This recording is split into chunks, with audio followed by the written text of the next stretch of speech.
Hello, welcome back to another Sky's the Limit Fun Speaker Series podcast. We are here to bring you information about wilderness therapy, about different types of wilderness therapy, about different treatment modalities. And I'm Brenda Zane. I'm the board member for Sky's the Limit Fund, who gets to talk with really incredible people, have great conversations, and bring you good, solid information. Maybe you're looking at wilderness therapy as a treatment for a young person in your life, or maybe you have a child who's in wilderness therapy right now and you're just trying to absorb as much information as possible. So we are here to do that for you. And we just want to thank all of the donors who make Sky's the Limit Fund possible. We're a nonprofit organization that helps families afford wilderness therapy when it is a little out of reach, because it is an expensive form of therapy. Unfortunately, insurance doesn't always cover it yet. And so we're just thrilled to be able to help families afford to send a young person to wilderness therapy, and then on their return home, support them as well with wraparound services once they're back. So today we have the honor of having Mariah Loftin with us. She's the clinical director at Open Sky Wilderness Therapy. I've known Mariah for a couple of years. I think we did another episode here at Sky's the Limit Fund, and then also just meeting at different conferences.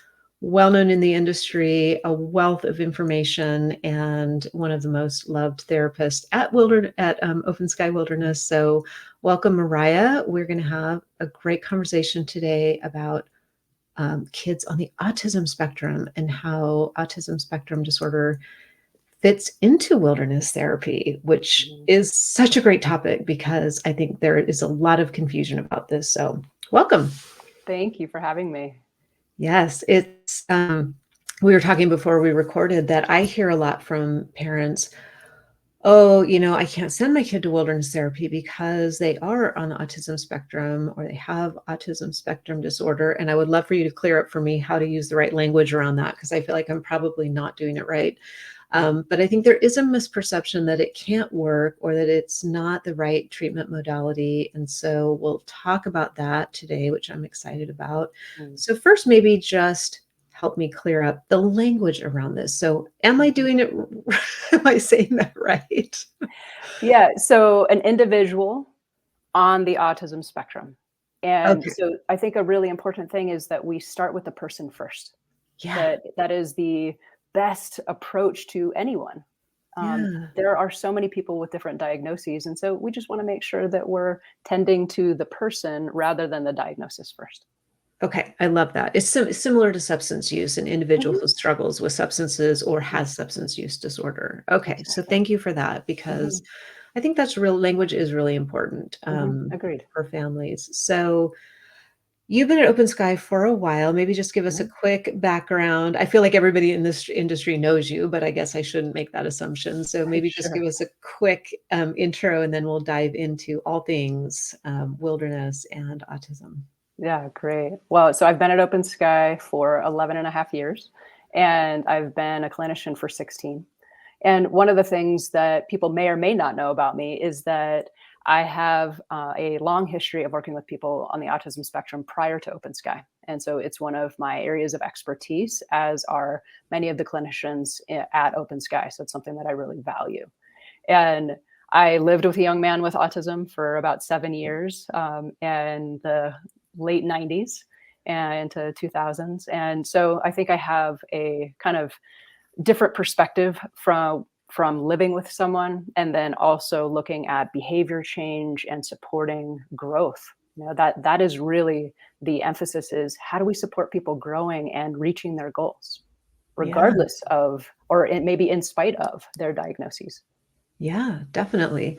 So I know that, obviously within the name is spectrum. So Mhm. there's obviously a wide spectrum. So maybe we could just start out by understanding, is wilderness therapy an option for the entire spectrum, or do you find that there's sort of a sweet spot there that it's most impactful for? Absolutely. So I look at autism spectrum disorder in kind of three categories, where in level of severity. And so if someone is struggling to tie their shoes and basics of self-care, that would be someone that we would not be able to support and Okay. wouldn't be appropriate. And the kind of less significant issues, if there's a way that people can communicate and be in relationship with others, we are a group environment. And inherent to having autism spectrum disorder, it can be difficult to attune to other people. That's something that we can work with. And so I think when we're looking at basic levels of self-care and being able to be part of a group rather than you have to have a one-on-one support every single second of the day. Like we might need to have more support in a wilderness environment up front so someone can learn the skills. So maybe fine motor skills are a little bit more difficult. And so if we can teach someone how to take care of themselves, then that would be a question mark, of like, would this person actually be able to thrive here? Because I have seen and work with so many different people on the autism spectrum who thrive, rather than just surviving, they're actually able to thrive. That's what we're wanting. Yeah. And the reason why is because in a wilderness environment, there is predictability from a social perspective, but also from a routine perspective. And there's enough variation that it challenges a person appropriately who's on the autism spectrum. So that's kind of one part.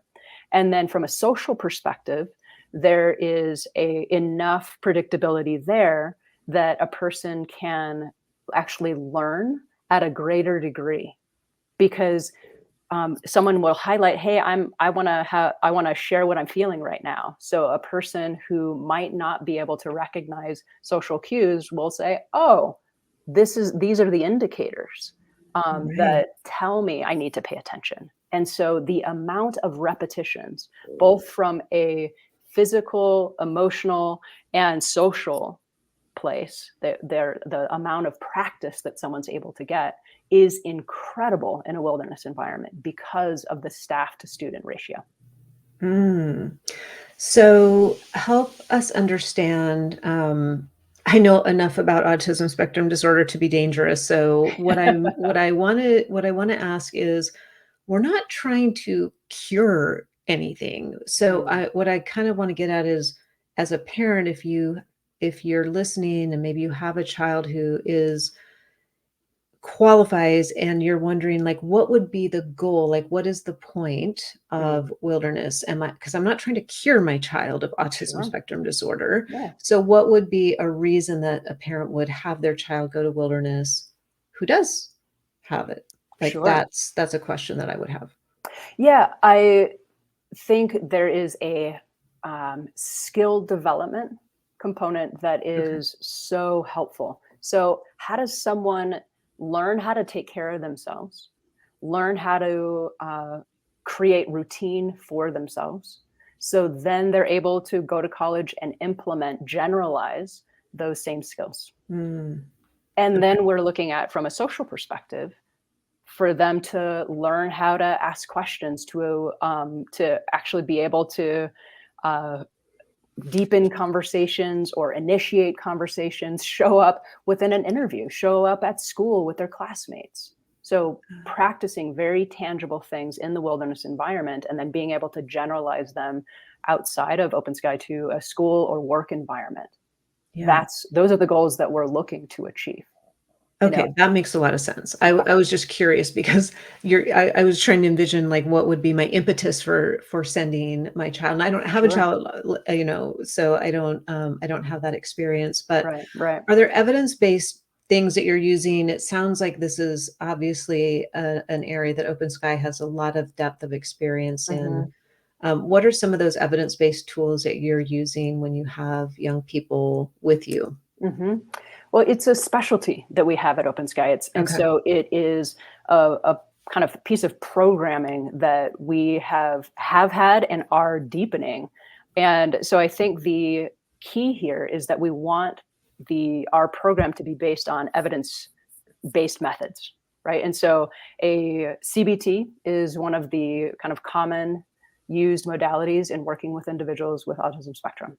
And so an example of that is if we have a student that is in the field and they struggle with things like being too close to someone, or struggle identifying with what's going on within a group, then what we can do is we can have that student be separate for the team for a bit and sitting with one of our guides that's trained in this, and say, hey, what do you notice right now? Here's what I notice. What do you notice? And that person can take notes, Mm. and we can create goals based on the deficits that person has, so that we can actually help them learn, fill those deficits, so then they're no longer as pronounced. Mm. And I think another really big issue that can come up for a lot of people, and in particular for people on the autism spectrum, is coping skills. So how do they actually deal with these emotions that are overwhelming? And so that's more, how does the student work with themselves? And we have mindfulness, that is a very evidence-based practice that we use. And I think the way that we use it in the field is intentional and concrete, which can be much more suited to someone who has that way of thinking. And so Mm. just making sure that we're applying, like addressing the skills that person needs to develop. And so actually helping them consistently notice, am I anxious or am I overwhelmed? So there's this idea of interoception. Are they aware of what's happening inside of themselves? So identify it and then practice responding to it, so they're not constantly in reaction. And so those Mm. are concrete things that we're teaching and are really built into the foundation of what we do at Open Sky. It's in our like student pathway and workbook, and supports the individuals learning what they need through repetition. It sounds Otherwise, like we can't take it with us. yeah. Well, it sounds like a really safe environment to practice some of the stuff Mm-hmm. in, where, like you said, there's a lot of control, there's a lot of knowns. Mm-hmm. There isn't a lot of just incoming random, life happening. So it seems like a almost like a petri dish to say, okay, we're going to practice this here and Mm-hmm. we're going to practice that. I have a million questions, but one is, obviously Open Sky works with all kinds of young people. So Mm-hmm. is a young person with autism spectrum disorder in a group with only other kids with autism spectrum disorder, Mm-hmm. or is there commingling, or how does that work? Sure. Um, I look at research, and so when we're referencing the National Autism Center, there is this reality that it is the best for individuals who are neurotypical and individuals who are neurodivergent. So those on the autism spectrum and those who are not, to be in the same environment. Mm. Because what it actually does for both is it teaches all of us to pay attention to each other in more nuanced ways, to support each other in more nuanced ways. So when we're looking at individuals on the spectrum, it's actually, I think, most effective to have them be with other individuals who do not have autism spectrum or are neurotypical. And that allows them to develop their, like, so others will role model social interactions that are appropriate. So then someone on the spectrum, can pick up on those, can identify what's happening through repetition, through that coaching. So we call it social coaching. And so then they can learn, oh, here are some social scripts. Here are some things that I can do in these different situations and use in the future. Mm. Obviously, practicing, like you talked about safety, having an emotionally safe group where Yeah. someone could say, I'm totally not getting what's going on right now because there are 4 people talking in this group and I can't track it all. Can someone tell me what's happening? So just even asking, Mm. like having this emotionally safe place that people can ask for the support that they need, ask for the clarification, and so that they practice socially. Like another good Yeah. example is when someone on the autism spectrum will interrupt or maybe talk about one topic again and again and again. And so, what their peer can do with some coaching, and because of that safe space, say, hey, I want to finish this conversation, or hey, I noticed that you keep talking about this same thing. Can you ask me a question about myself? Or I want to talk to you and I want to talk about other things too. So that's Mm. creating that social environment that is both safe for community, connection, and feedback. Mm. It also seems like it's a great way for a neurotypical kid to start to have some empathy for Mm, somebody who isn't like them, because I think we exactly. all get out into the world, whether that's in college or the workforce, and we Hmm. realize, "Oh, that person's a little different," Hmm. and if they've had that experience like you did, you said you lived with somebody, all Hmm. of a sudden that doesn't become as scary or as odd or Hmm. as frustrating if you've built that empathetic muscle a little bit in a setting like that to say, Hmm. "Oh, I see what this might be," and how to interact with that person would be really, really powerful. Definitely, because we all need to actually learn how to be more supportive, be more attuned. That's not just for someone on the autism spectrum. We Yeah. all need to learn good communication skills or better communication skills. We all need to learn how to attune to others who have different needs. That is the environment, the true real world environment that we live in. And so, what we're doing is we're practicing it here. There are a Right. variety of individuals with different diagnostic profiles. And so what we're doing is we're actually learning how to be with each other in a really positive way, both Yeah. in giving constructive and positive feedback, creating that safe space to be in community. I'm curious, I think as parents, who are probably mostly the ones listening, we always kind of want to be a fly on the wall Hmm, when our kids are in a setting like that. What are sure, some of the things that you see happening in some of the kids who are there? I say kids, could be a young adult sure, or an adolescent. sure. What are some of the things that you see sort of happening to a young person on the autism spectrum when they land in wilderness, Mm, and then as they start, adapting day 1, day 5, day 14, yeah. what do you see? Just because I think we're all so curious, like, what that would be like. Yeah. Oh, I love this process so much. And so when a student first gets here, that I think any parent who has a young person, a child with autism spectrum, will know changes in routine transitions, not so easy. And Yeah, so, and that goes for a lot of young people. And in the right. same moment, that's part of life, like Yeah. learning how to deal with transitions and shifts and changes. And it can be harder when a student first to a wilderness or a program, right? And so just knowing it's going to be an adjustment for that person when they first arrive. And the key component is let's get that young person connected as quickly as possible. So we pair them up not only with the staff, the field guides, but also with their peers. We have very clear directions of how they can get connected. What are Mm, elements that they can share very specifically with their peers that allows them to get to know each other? What are specific questions that they can ask their peers? mm, So that's where we have specific programming, or even developing it even more, where we give students on the autism spectrum very specific assignments for their brain, for their brain and for their needs, because those assignments might be different than for a person who is neurotypical. And so I want you to ask this person this question, or let's actually work together to create the questions that you want to ask to your different teammates. So yeah. getting to know everybody, that to me is step one, because it actually supports that person getting connected and adjusting to being in a new environment. And then Mm, a lot of one-on-one coaching in the first 3 weeks that a student is here.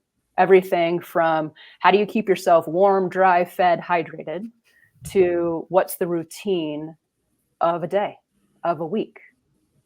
And so we want to emphasize a lot of support up front, because that allows someone to transition with more ease. And then we fade that support out, both from peers and from guides and from therapists. So we fade Mhm. that support out. So then that individual, so that student actually does it themselves. Because I don't want, no, none of us want a person to be here and to be dependent on the program to actually be successful, right? Yeah. So that's the fade out of support.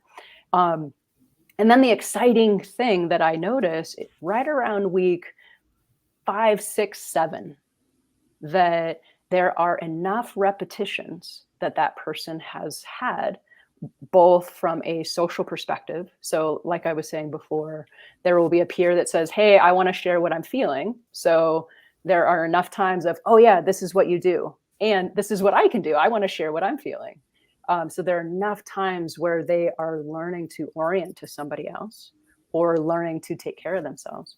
That then there's this kind of, I call them like light bulb weeks, where, oh, this is what's possible. I feel the difference. I Right. feel the fact that I've been doing a mindfulness practice every single day. I feel all of the psychoeducation starting to click. I feel the connection to the team. And now I'm able to actually teach other people how to do these skills that Mm. I struggled with in week 1, 2, and 3. And so then Yeah. there's this confidence that starts to come to the surface of I can. And I can have something to offer to the world. I can actually show up to school, or if, for a young adult to work. Yeah. So that confidence, that they can take these skills with them after graduation, that's what we're going for. So they're more set up for life. Yeah. I can imagine, just being a wilderness therapy parent myself with a child who, had other issues, Sure. to see the difference when you do get to see them either at a parent weekend or if you're Hmm. picking them up or whatever, Mm. it just has to be so satisfying for that child Mm. to show the confidence and the skills and all of Hmm. that. I'm just imagining that has to be a really rewarding moment. Hmm. I think it's rewarding for the young person with themselves, and for the parents to see the gains, Yeah. as far as the progress that a person is able to make in a short period of time. Yeah. We're talking about a pressure cooker of therapeutic learning. That's the Yes. point. That's what it's all about for everyone. Yeah. And so it can be intense. It's supposed to be intense. That real life, there are unpredictable things that come in all over the place. Yeah. And we have to teach, how do you deal with that? Yeah. So there might be changes in routine that we build in so that we appropriately Mm. challenge someone, because life is going to have, I call it, life is going to have curveballs. Yeah. And so we might change the routine and, hey, we're going to go on a harder expedition this week, or we're actually not going to go on an expedition. It's going to look this particular way, or we'll shift up, we'll, leave a different day. And that, like, okay, so how are you going to respond to curveballs? So a person Yeah. on the autism spectrum, we might give more notice about that future information so that there can actually be like a better preparation. So, I think curtailing our programming to each individual is really, really important so that we're meeting their needs and supporting them growing ultimately. Right.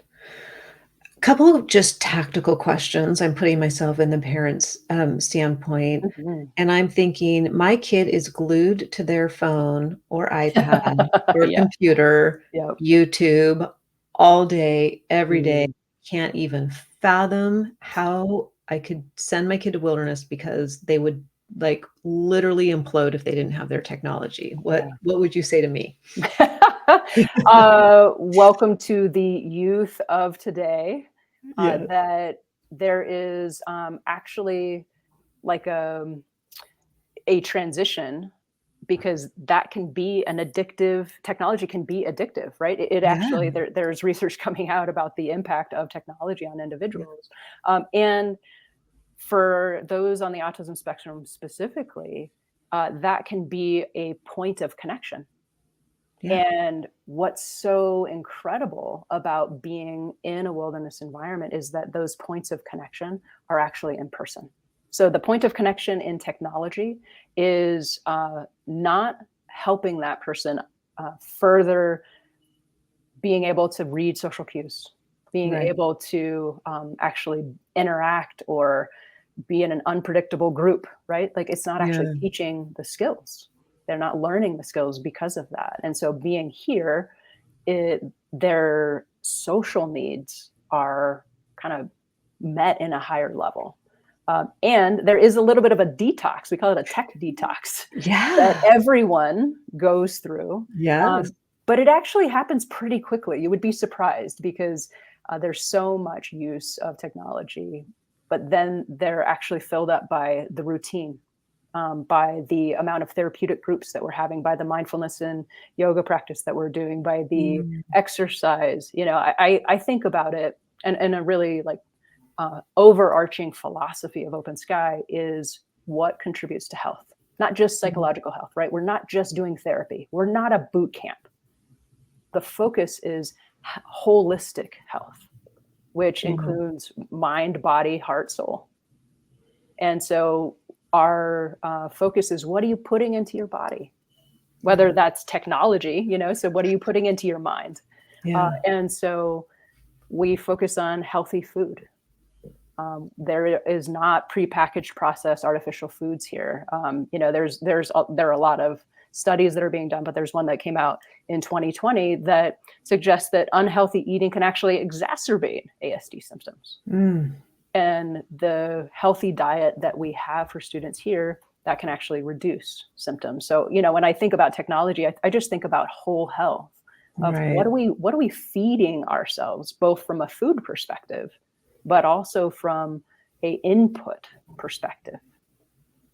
Yeah, super important. Mhm. Thank you for that. Another kind of tactical question Yeah. is I think my kid's probably smoking a lot of weed because it helps Mm, him or her sort of lower the anxiety that they feel because they mhm, are somewhat different. mhm, How does that work with wilderness therapy and mhm. the autism and all of that? Like, Sure.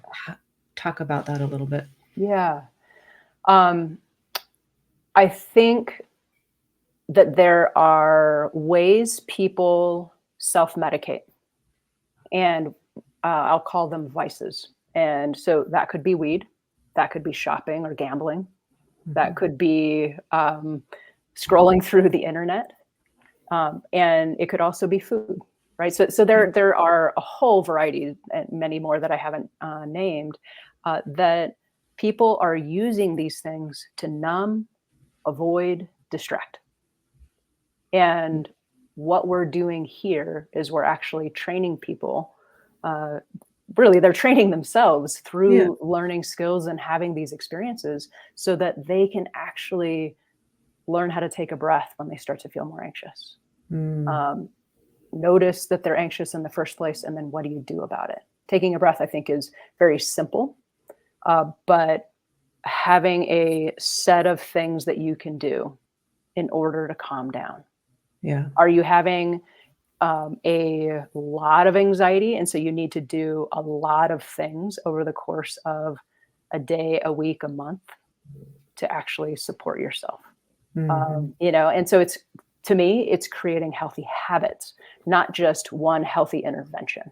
It's not just Right. one coping skill. It's okay. So you have all of these coping skills that you've learned or techniques that you've learned, but are you using them? Are you creating a lifestyle that supports overall health? Like, Yeah. I can't tell you how many young people on the autism spectrum specifically that come in and they don't eat vegetables. There are specific textures that they struggle with, and they're like, Mm. absolutely not. By the time that they graduate, like, yeah, they were eating beets and kale and whole grains. And, if they're not a vegetarian, they might have, like unprocessed meats that we have here, so, and parents are astounded. Wait a Mhm. minute, how did this happen? Part of it is being in this environment where there's positive peer pressure. Yeah. We are showing up for each other. So I don't need to smoke weed. I Yeah. don't need to avoid all these foods. I don't need to isolate in my room because I actually know how to deal with whatever it is that's coming up in whatever situation that is coming at me. Mm. Yeah, It's so holistic. I'm glad that you walked through that because I think sometimes we can, as parents, if we're looking at different options, we're like, "Oh, well, this precludes my kid from doing this," or, Mhm. my kid's too addicted to tech, or my kid's Mhm. smoking too much weed, or whatever it is. But it Mhm. sounds like you sort of look at them all the same. I'm sure there's a degree of substance use that is going to be problematic, but in general, if that is one of the coping skills that they have learned that Mhm. are gonna you're gonna replace with something healthier, it sounds like that fits into just the broader spectrum of, yeah, everybody's figured out a way to get through life Mm. and deal with the anxiety or deal with the social pressure or whatever, Mhm. and that those can get flipped on their head almost, and I'm sure when you find and replace some of those with just the fresh air and good food and, like you said, positive peer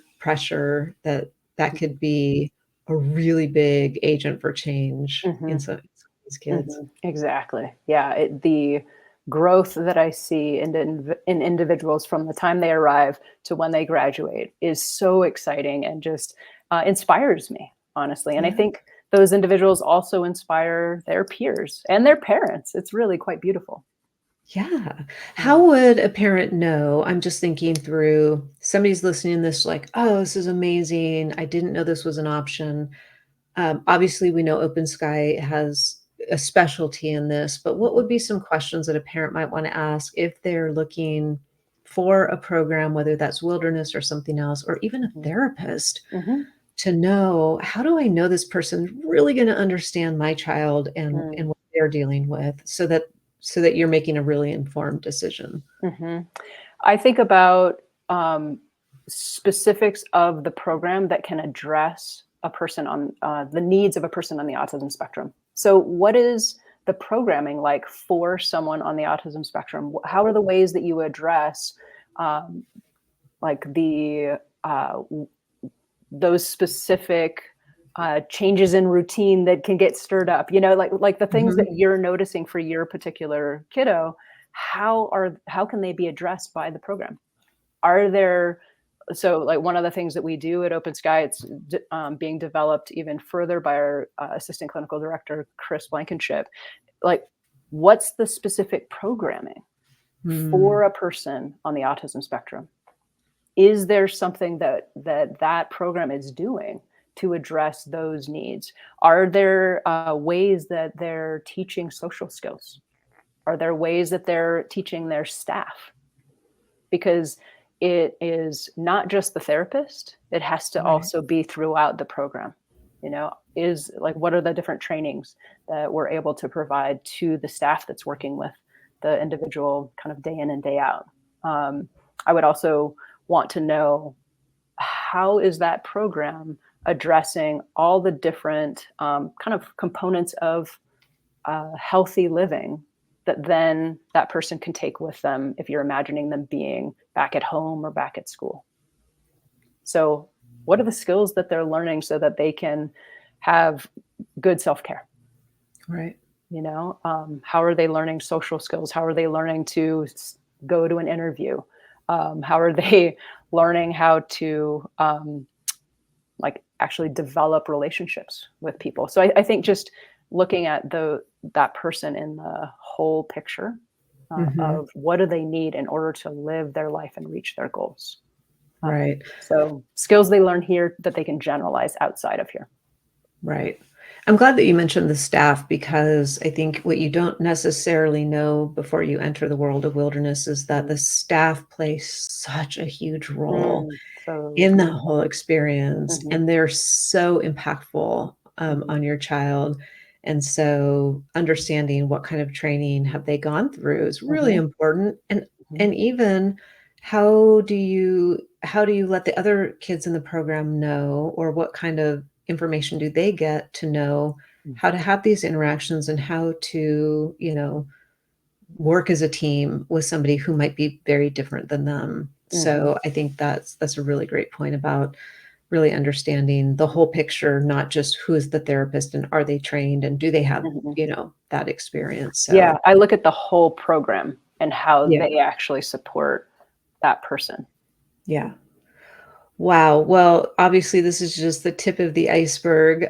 So we'll make sure, obviously, Open Sky is one of Sky's the Limit Fund partners. So your information is on our website, but also I'm sure we'll connect people to be able to find you, Mariah. And it's just so good to know that this is out there because it is a real struggle for parents and to know that there's an option that's so therapeutic, so safe, Mhm. and so intentionally built for somebody like your child is just I think it's just so comforting to know that Mhm. and a great new resource. So Mm. thanks for being here and spending some Oh, time with us today. yeah, And thanks for having me. yeah, thank you.